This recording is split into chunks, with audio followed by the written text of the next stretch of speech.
What up, Bugles? It's your boy Nick Zoltan from Comicsbugocom, and I want to welcome you to this video.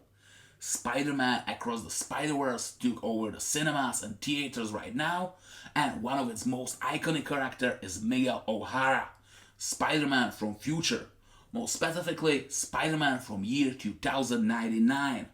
In Marvel Comics, they cleverly took advantage of the premiere of new movie, and they released the new Spider-Man 2099 Omnibus Vol.1, and yes, today I will take a closer look at it. But before I start, let me introduce our eShop, Comicsbugocom, your friendly neighborhood comic book shop in Europe.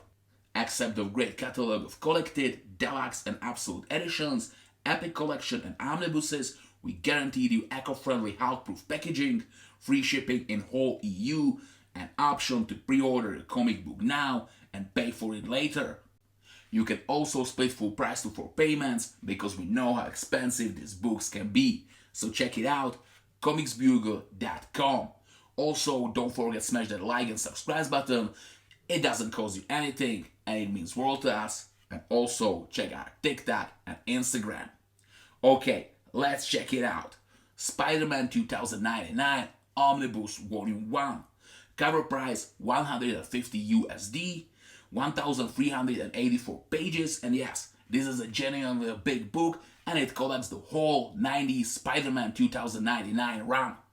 Specifically, Spider-Man 2099 issues 1 through 46 and annual issue 1, Ravage 2099 issue 15, X-Men 2099 issue 5, Doom 2099 issue 14, Punisher 2099 issue 13, Spider-Man 2099 meets Spider-Man, and Spider-Man 2099 Special. I grew on Miguel O'Hara character during Spider-Verse event and also during Dan Slott's Spider-Man run. Both of them really fantastic read, and you can read them in Spider-Verse SPIDER-GEDDON Omnibus, which is already out, and in July we finally get a superior Spider-Man Omnibus Vol.1, and me personally, I can wait for it. Like for me, this is the Marvel Comics release of the year. So hyped about it. So I know this character only from these 2 series, and I actually never read the original 90s run. So I was happy when Marvel announced its release, and now I finally get my hands on it. So let's check it out. It was released classically with 2 variants of cover, and I own this edition with regular cover with art by LEONARDI, and we see pretty cool Spider-Man art with cyberpunk feeling with all Nueva York in background. This one is actually cover of issue number 1. Here we see a direct market cover once again with art by great LEONARDI.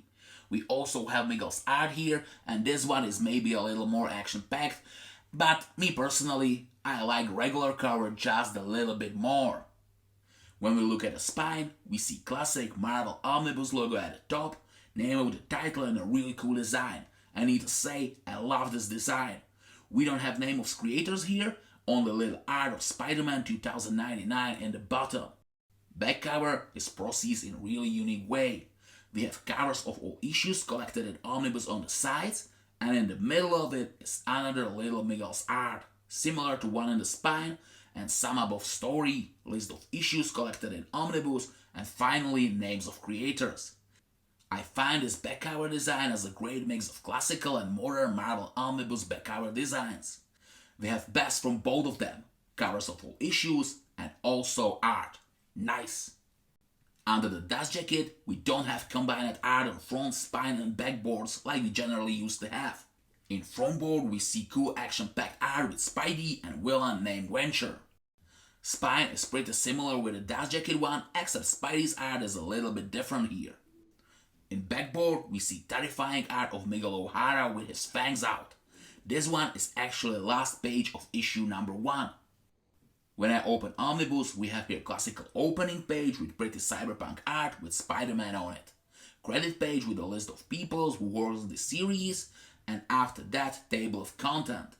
I love fact we have here numbers of pages with every chapter, and after that we get a story itself. I used word cyberpunk few times so far, and yeah, Spider-Man 2099 truly is a cyberpunk story. We are, like name of title suggests, in the year 2099 in city called Nueva York. And yeah, your guess is right, it is New York, but a really modern version which is under non-stop surveillance of local law enforcement agencies. They are controlled by a powerful corporation named Alchemax. And our hero, Miguel O'Hara, is an employer of Alchemax. Miguel is a genius scientist, but also kind of condescending jerk. He talks down to other people, is extremely rude, and even steals girlfriend from his brother Gabriel. Actually, he is the real opposite of Peter Parker, and it could be hard to love him as a hero. Fortunately, world he lives in is worse than he is.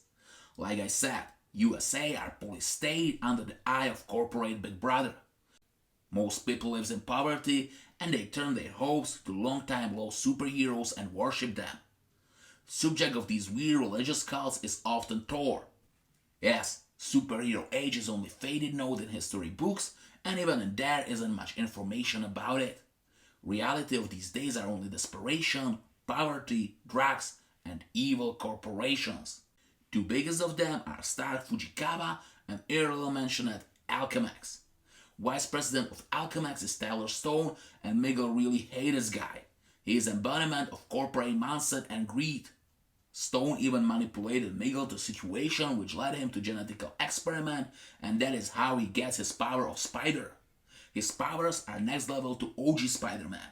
He can create fangs in his mouth, little razor-sharp talons on hands and legs, and also can create webs like Tobey Maguire in Raimi's Spider-Man movies. Oh, and also spit venom. I am genuinely surprised how I love this series, and I could talk about it for hours, but I really don't want to spoil anything. Peter David, creator of Spider-Man 2099, done a great job with creating fantastic world full of awesome characters. David is excellent writer, and you can know him from his classical Hulk run, which was collected in several Omnis, or his X-Factor run, also collected in several Omnis. David loves to look to the future with beloved characters. Except of Spider-Man, he done similar thing with Hulk and his Maestro persona from Apocalyptic Future in several mini-series, which gonna be collected in Hulk Maestro by Peter David Omnibus, released in September this year. I'm really looking forward to this one. But back to the Spider-Man 2099. Marvel 2099 was imprint of Marvel Comics from 90s. Specifically, it starts in 1992. And Spider-Man 2099 wasn't the only series from this world. 2099 in the title had also series as Doom, X-Men, Punisher, and Ravage, who was only one original character from 2099 series. All of these series came together in a crossover Fall of Hammer, in which we see alleged return of Thor and other Asgardians. I need to say I didn't enjoy this crossover so much. Like, it wasn't bad, but Spider-Man was only secondary character in the whole event, and most of the essential build-up to this point was part of other series. Maybe X-Men 2099 Omnibus, which will be released in October this year, will change my opinion about Fall of Hammer event. I hope we eventually get Punisher 2099 Omnibus, because this one issue from crossover shows future Punisher as a really interesting character. I hope it will be announced soon. Fingers crossed. Like I said, crossover wasn't bad, it was actually good, and with more context it might be great. But what surely is great is whole Spider-Man 2099 series. After crossover, we get some personal revelations, and it will change dynamic of lot of relationships in Miguel's world. What I really like are backup story from Miguel's childhood, in which we witness his days in private high school. It's written very clever. We get to see his abusive father, take deeper look to relationship with his mother or his ex-lover, and witness how he became man we know today. It also set up a bigger story which we follow in his adult Spider-Man years. Spidey of course faced lots of villains like Venture or Vulture in earlier issues.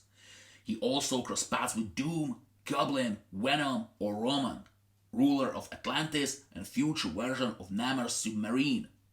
I really love the cyberpunk take on these characters. It's opened up so many possibilities, and David works pretty well with them.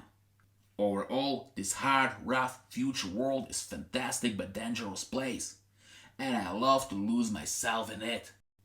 We also get to see crossover issue in which Miguel meets Peter and together joins forces and save the future and past worlds. Like, it isn't greatest crossover of all time, but it was actually fun read. David wrote 44 or 46 issue of this original 90s run.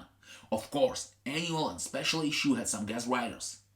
Last two issues are written by Ben Rapp and Terry Kabanek. In these issues, they finished some loose ends after David and set up the build-up to climax and the World of Marvel 2099, which is shame it isn't part of this omnibus because Miguel is essential part of the story. It doesn't hurt Omnibus as a whole, but I think these 22 more pages shouldn't be a problem for Marvel Comics to include it in this Omni, especially with cover price 150 USD. After last issue, we get a load of bonus materials, like Guidebook to World of Marvel 2099 with a lot of information about this world. Also lots of articles about this futuristic world and its characters, or about Fall of the Hammer event. And of course, we get a lot of covers. There is a ton of bonus material in this omnibus, and you will certainly kill hours of your time here. And that's all.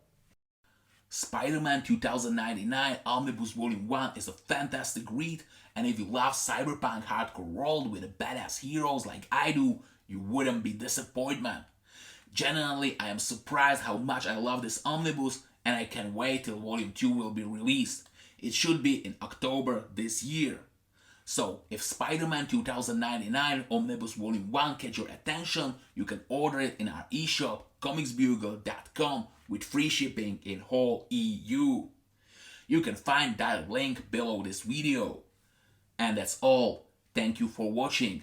Don't forget to smash that like and subscribe button so you don't miss out any further videos.